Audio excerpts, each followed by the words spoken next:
Hey, sorry for the delay. My mic screwed up and I had to order a new one, so instead of the script I prepared, we're just gonna jump ahead to something I had originally planned for Pride Month anyway. It's also somewhat Juneteenth appropriate as well. I have a question for gay historians. The phrase tea, meaning gossip or personal business, which originated in black drag culture.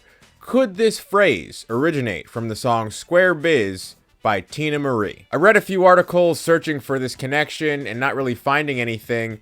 Most of these articles refer back to a Merriam-Webster article that claims the earliest printed instance of the word is in the book One of the Children, an ethnography of identity and gay black men by William G. Hawkeswood from 1991, where Hawkeswood interviews a young person named Nate. Nate says, "Straight life must be so boring because everyone conforms. These gay kids carry on. They give you dance and great tea." Now, tea in this instance means gossip. The more personal meaning also appeared in John Berent's bestseller, Midnight in the Garden of Good and Evil, where Berent interviews the late club icon, the Grand Empress Lady Chablis. "Your tea?" Berent asks.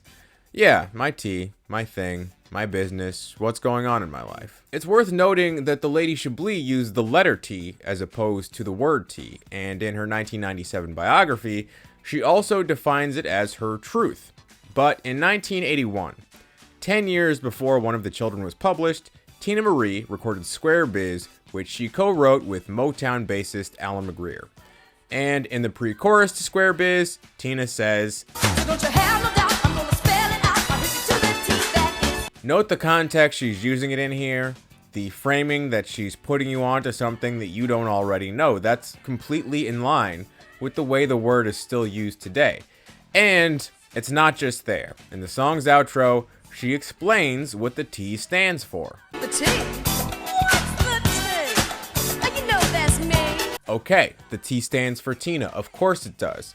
But once again, notice the use of the phrase, "what's the T" there. That exact combination of words wouldn't be relevant for another 35 years or so. I guess you guys aren't ready for that yet.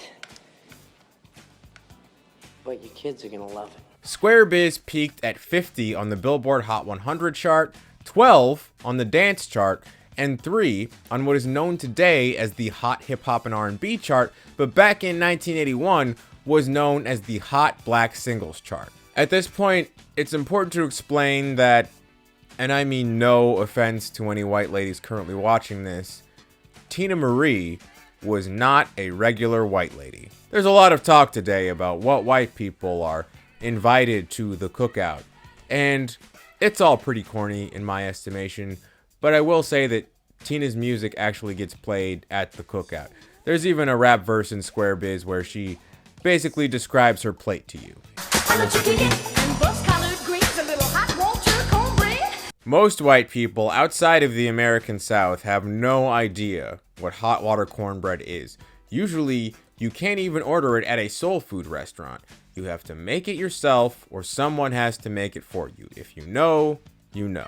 If you look up hot water cornbread on YouTube, you won't find a white person making it until you scroll down to the shorts. And then when you do find a white guy, he's got a gauntlet for his sauces. He's got a damn sauce gauntlet on. This Spider-Man type thing here, this was as close as I could get to finding one online. This man is also not regular.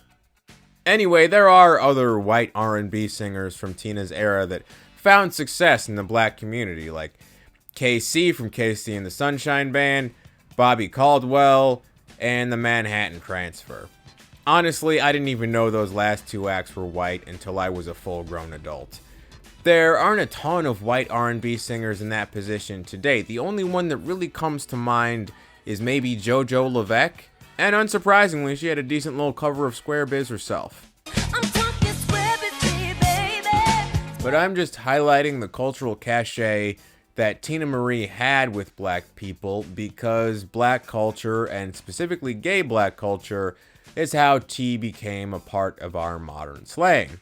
And gay culture in general often finds its inspiration in pop divas. I mean, if Tina is indeed the source, use of the word likely traveled through black drag queens lip-syncing the song and then later adapting the tea part of the lyrics into everyday slang. I think lip syncing a song multiple times creates a familiarity and even intimacy with the lyrics, and my guess is someone liked the sound of it and just kept using it. My other guess is that the phrase is much older than most of us know, and that Tina picked it up from black folks she hung around with, and it could be a phrase used amongst a small regional group of people for years and years until it was adopted by another larger group of people. There are theories that the word relates back to people gossiping at tea time. That makes sense. But I'm not so sure about that. Do gay black dudes do tea time? I'm not so sure about my thing either, but I do know that they listen to Tina Marie. Maybe it's just the idea of tea time, or I don't know. I'm a straight person, but I think etymology is really interesting. I enjoy learning the origins of new words. And I also just kind of love it when they use a slang word in a song and then they explain what they just said to you. Probably because I grew up on it. Go get a taco, I see record from the jump street, meaning from the get-go. Back to the PG, that's programmed and it's easy. I can't be played against. Gank means getting took for your bank. And if you follow this channel, you know I love finding new things and sharing rare or heretofore unheard of pieces of information. And to be clear, I'm completely ready to be wrong on this one. It could be a total coincidence, but something is telling me otherwise here. If you have a counterpoint or more information about this than I do, or you know somebody that does, I encourage you to comment or make a response video. I'm certainly no expert on queer culture or history, and I would really love to hear from someone who is. Just what do you make of all this? How did I do? You know, Tina Marie, unfortunately no longer with us. The Lady Chablis, unfortunately no longer with us.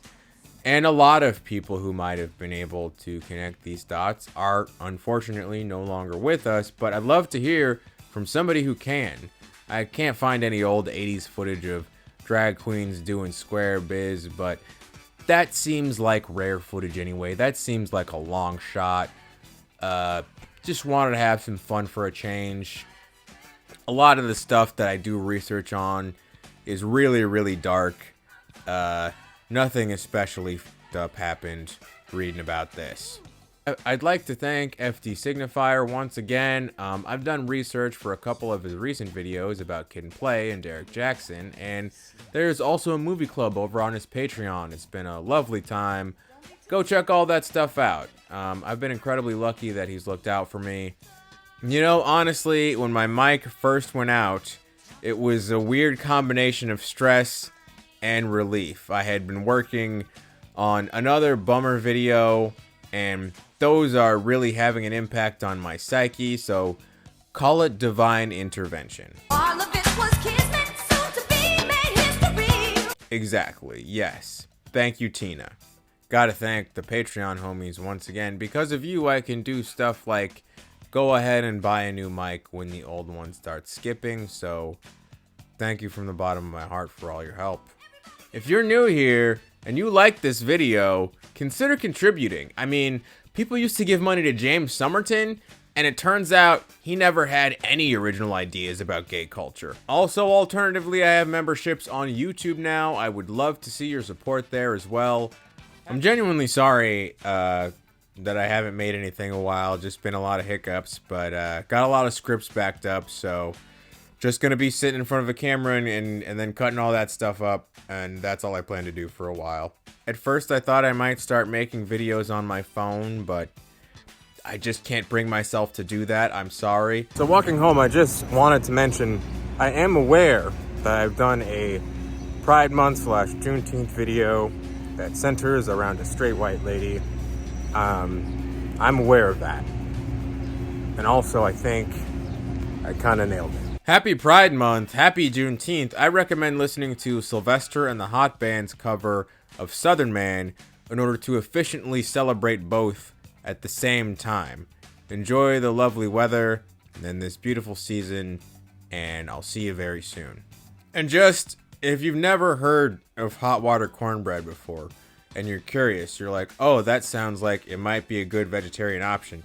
It is, and I welcome you to try it. I'm not a, like, don't eat my food, that's cultural appropriation kind of dude. Eat the food. Enjoy the food. I will say that it's meant to be, like, sopped, you know? So don't get weird about eating it dry. It's okay to, like, put your greens in it, put your rice in it, or whatever you got going, okay? I know some people are weird about, you know, stuff on their plate, touching other stuff on their plate. But I think when it comes to the hot water cornbread, you have to not be afraid of it touching the other stuff on the plate to get the full effect, to get the full experience. Okay, love you. Bye.